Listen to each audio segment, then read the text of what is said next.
just to go over some benefits of driving manual, you have more control over RPM because you can stay in a lower gear longer, which I will get into later.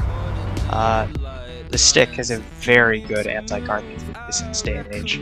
Computers, they can make you groove like I bet you never knew. Did you? Oh, the complication. According to nationaltransmission.ca, manual transmissions have a 3 to 4 mile per gallon advantage over their automatic rivals. Correct?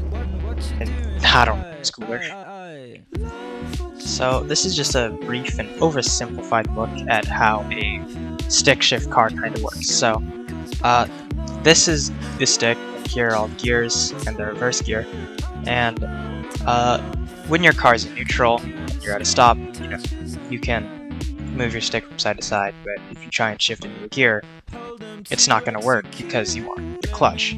So if you do want to shift into a gear, first you just step on the clutch, make sure it's as far back as it goes, and then that's when you can actually shift into your gear. And if you let off the clutch while you're in gear without the car moving, it will stall. So that's just one thing to keep in mind. So to get out of gear, all you have to do is step on the clutch and remove the stick from the gear. As for shifting, it's very similar. You're in gear, step down on the clutch, and just move the stick to the next gear. And you just keep doing that until you get to the last gear.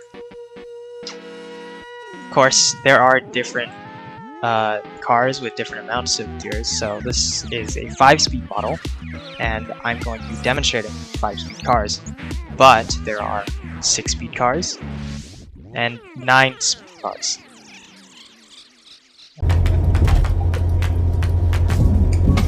One of the main things you need to know when it comes to driving manual or standard vehicle is the position the clutch can be at before your car stalls out. So one exercise that I learned to learn that position is first pulling up the e-brake, just in case you are on a decline or an incline, and just so you don't move. Then you can push the clutch down to the floor and shift into first gear. Now from here you can let off the clutch until you find a spot where the car begins to vibrate. So in my case it's right here. Once you find that spot, you want to remember that. So just to do it again, you don't need your hands for this, by the way, except for here. All the way down on the clutch, into first gear, and slowly let off the clutch until the car starts to vibrate. And once you feel confident with that motion and that exercise, that's when you can start getting your car to move, which is the main thing you need to do when driving.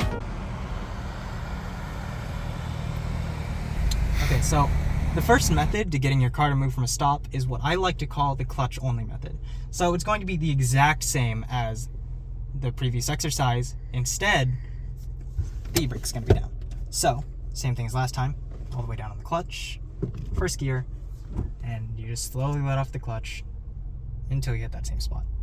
The car will start to move. You can let off more, the car will move more, push down, and it'll slow down.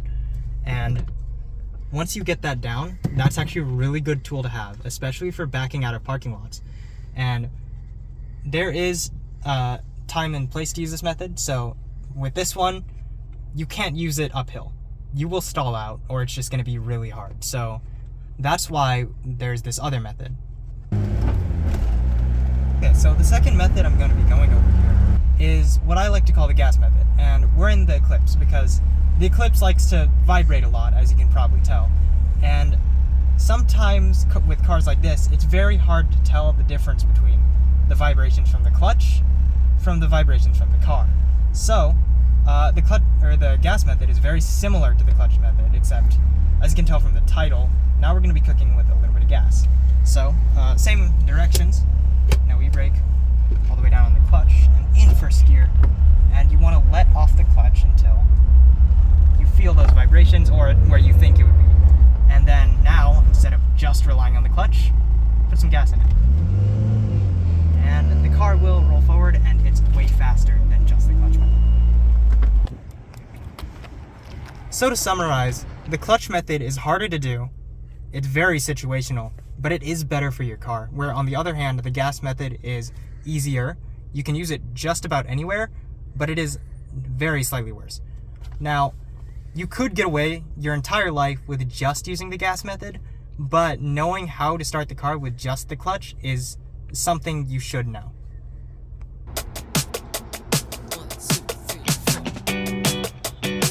Once you eventually graduate your car from being an oversized and over-engineered paperweight, that's when you do really need to start shifting. So the easiest way to know how to shift is just to listen to your engine.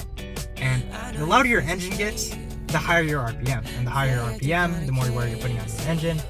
And the more wear you put on your engine, the shorter lifespan your car's gonna have. So just as an example, right here, I'm in first gear, and as you can probably hear, the car's getting pretty loud, so that's your indicator to shift. You just press on the clutch and move the stick into the next gear. So, I'm in second gear, the car's getting pretty loud, into third. It's as easy as that. You just keep going until you hit the speed limit or until you stop. And that's what I should get into next.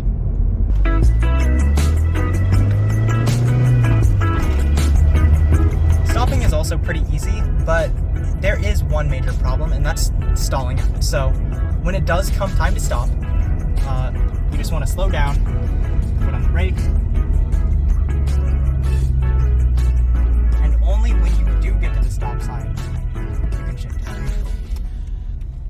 So one of the benefits of manual is the control that you have when you're going uphill. In an automatic, it's going to handle it for you because it's automatic. However, when you get your car to move, you can usually start faster than an automatic can because you can stay in first gear longer, like this.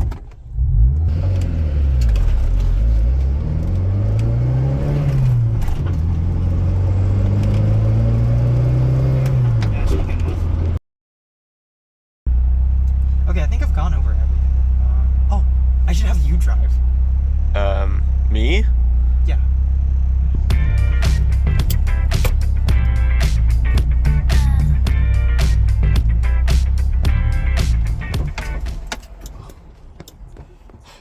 That's what stalling's like. If you don't already know, this is Kyle. He's been helping me film this entire video, and now I'm gonna make him drive my car.